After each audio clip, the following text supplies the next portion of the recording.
Hey, welcome or welcome back, Fabulites. Good morning, good afternoon, good evening.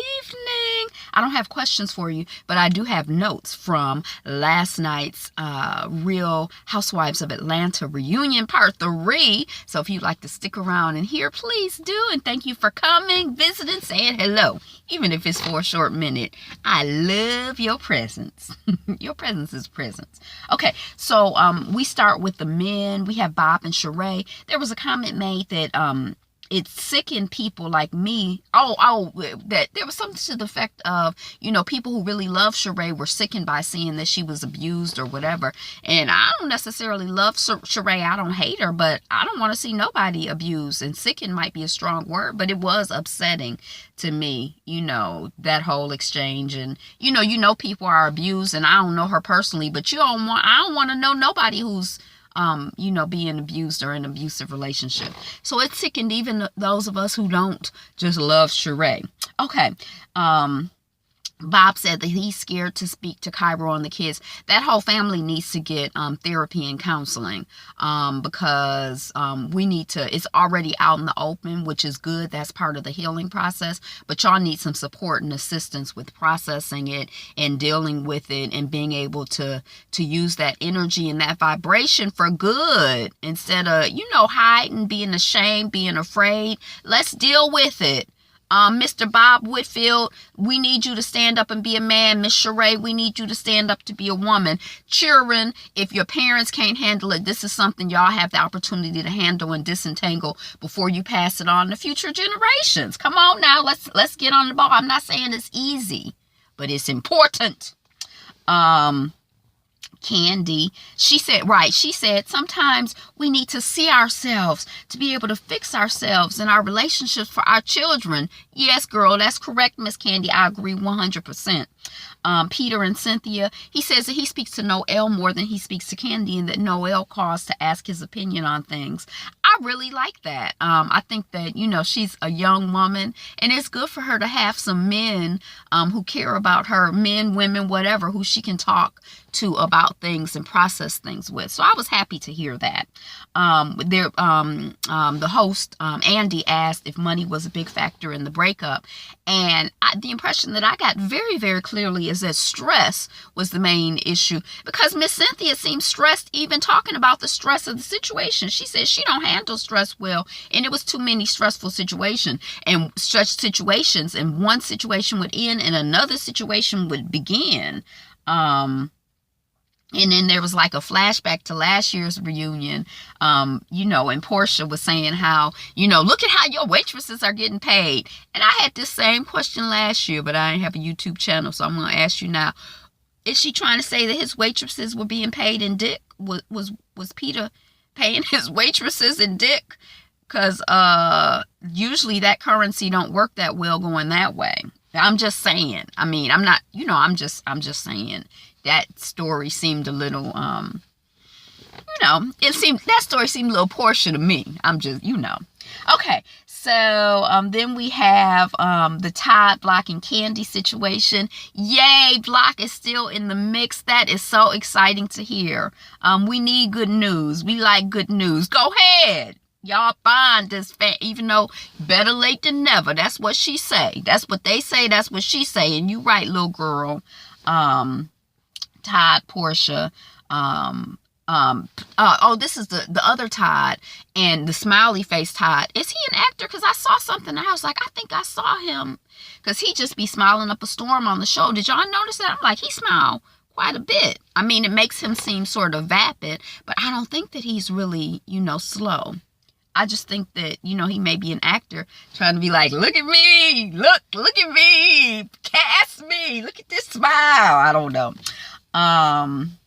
But Peter was very upset that Todd was not there, and he was like, he should be there. And my mother is like, well, Peter got upset the last time when Cordell didn't show up. And I'm like, so does Peter get upset when Portia's dudes don't show up, or why was he so upset?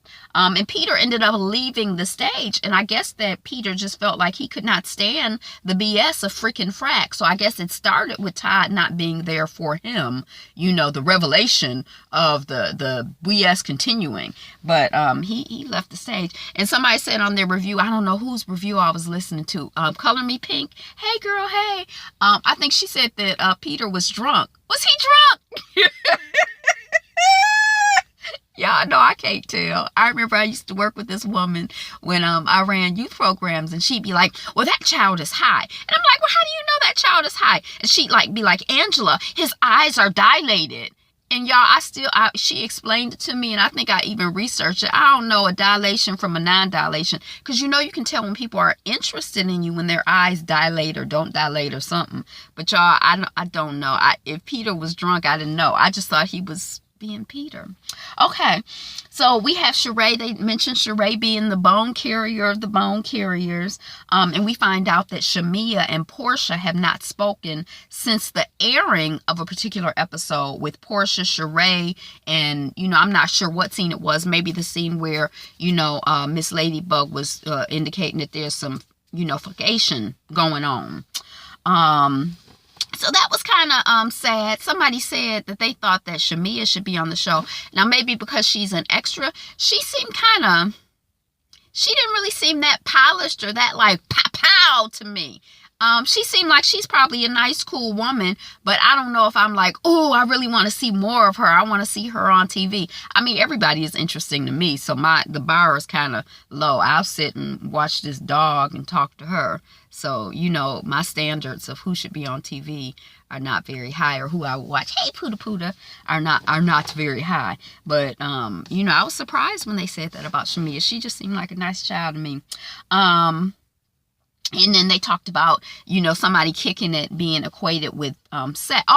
This whole situation where Portia got mad at Candy, and, they rolled the footage. And, when stuff is happening in real time, you don't have the footage in front of you, so you can't go back to the footage. So it was like, it started off with Portia saying that, not Portia, Candy saying that Portia used to kick it with Block, and then it was kind of like, I think that what's-her-face said in her interview thing, Sheree said that, Portia be busting it wide open for everybody, and then, it got back to Portia that Candy had said that she had sex with Block, and Candy is like, I didn't say that, even though, Candy is like, you did, don't be trying to check me about that. But just how stuff gets twisted around in regular conversation, in our regular lives, we should be aware, we can't roll back the tape, and I know I don't. Some people have a photogenic memory, but like the memory where they can remember everything that they've heard. I don't have that type of memory. I just get the gist of things. So I could see how, kicking it might be the same as busting it wide open and having sex. I don't know. When Portia was talking, I guess she was making her apology to her girl, Shamea, and Kenya was over there giving some side commentary. Now, Portia, you said, what did you say? And then when Kenya said out loud what she said, then you told her to shut up. Shut the F up. Shut the hell up. Shut the F up. Shut up. Shut your mouth. I was kind of like, you the one that asked her what she said. So, I guess once you heard what she said, then you want her to shut up. Is that how it worked? When Kenya said Elvis has left the building, that was kind of a good call, because the outfit, it is sort of Elvis-ish, and I hadn't quite caught that, but good call, girl, good eye, good way to connect the dots. That was just funny. But her, it's nothing wrong with having a style and inspiration, and try different things. Some stuff works, some stuff don't work, but that was funny. Okay, then we have Portia. Portia saying to Candy, why are you so mad at what I implied? What about what what Phaedra said? And then Candy asked Faye, were we fucking? We were close.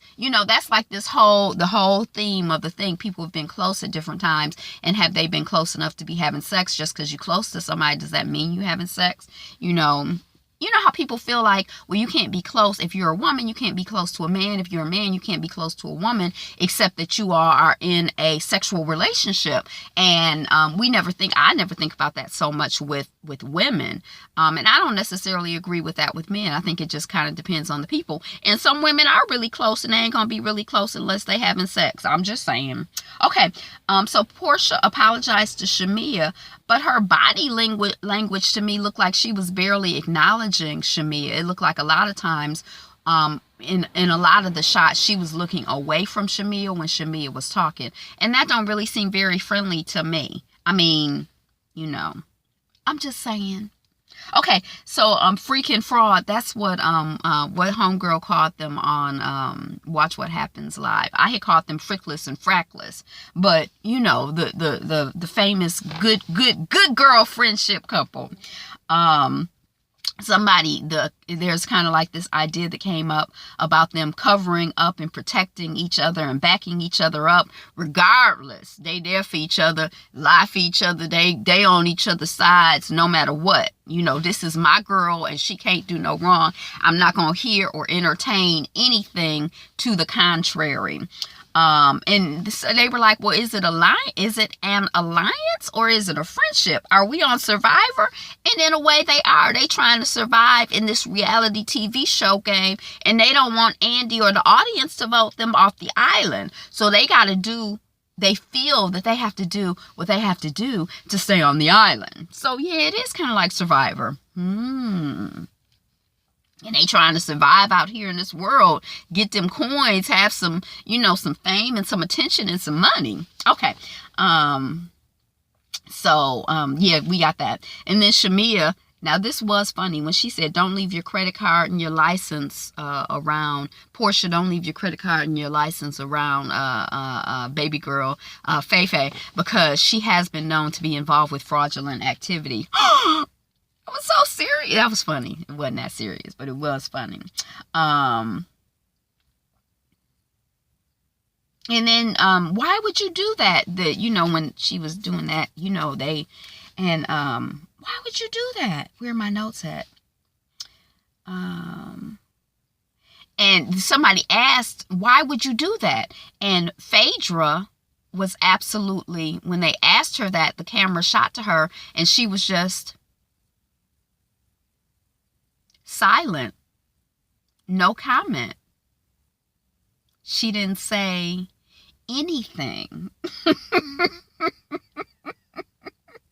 And sometimes it is good to just cierra la boca, close your mouth. Don't say nothing.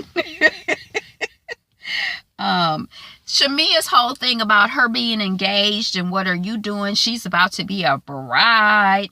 I was kind of like, girl, your connection or your non-connection to a woman, to a man, to whomever other than God is not a significant determination in who you are and what your value is.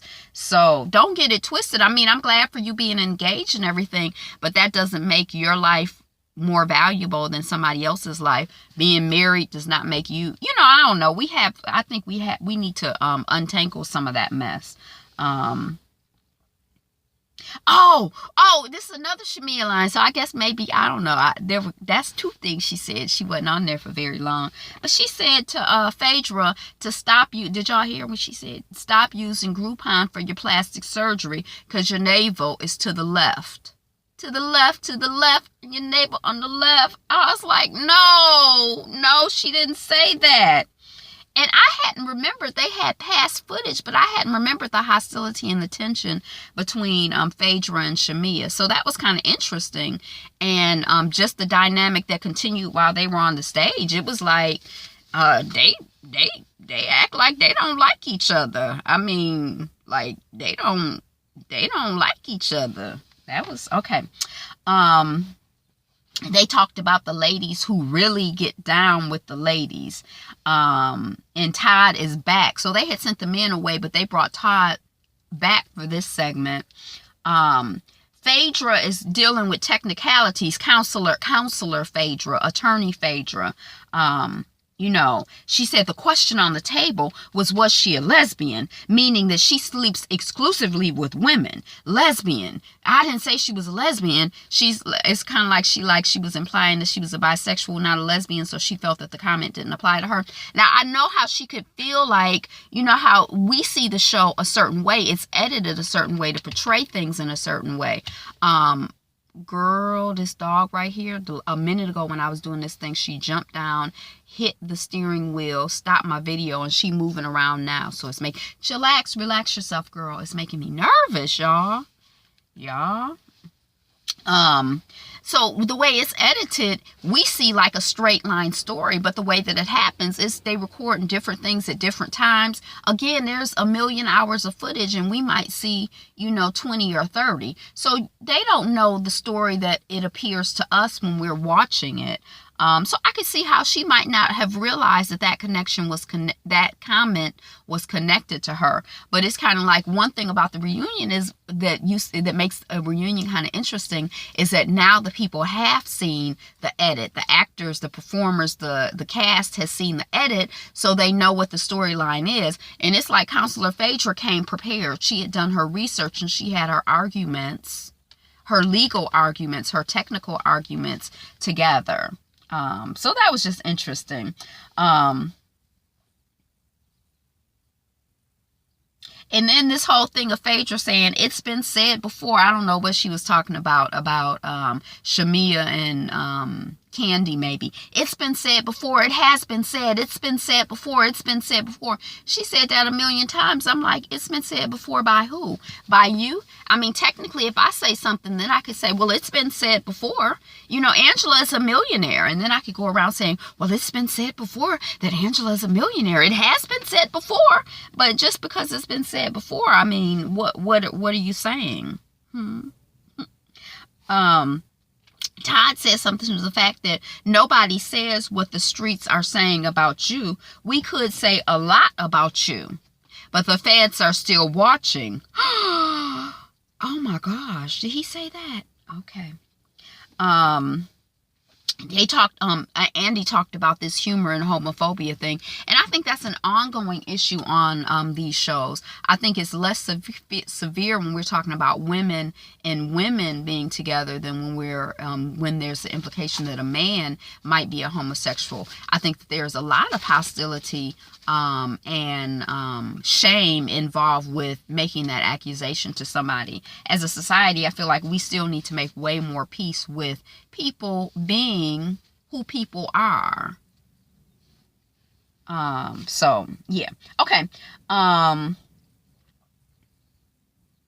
Help her out, counselor. Phaedra said that tape, that evidence that you're presenting about Portia saying something homophobic is 10 years old. And people are allowed to grow and people are allowed to change. Your evidence is old and outdated, and we will not admit it into this court of public opinion. Go ahead, counselor. Phaedra, you hired your girl. And we about to talk about that because I'm almost at the end of my notes. And y'all know what happened at the end of the episode. And I was wrong. It's going to be 4 parts of actual reunioning. But I do feel like, especially seeing this episode, we could have had just 1 episode of reunion or maybe 2 episodes of reunion. They could have done an unseen footage special or whatever. But a lot of the stuff, hey girl, hey, it's just your poo-poo. A lot of that stuff, it was cool because, I didn't review the whole season. So I guess, y'all haven't heard my thoughts and my opinions about what's gone down with the Real Housewives of Atlanta. So I was cool with, a 4-part reunion because it's a 4-part reunion. But as a viewer who watched the whole season and then watched the reunion, there wasn't a lot that came out, that was interesting or worth, we already done spent over half the year with the people. We got to spend 4 more weeks or another month. That's a month. You understand what I'm saying? A lot can happen in a month.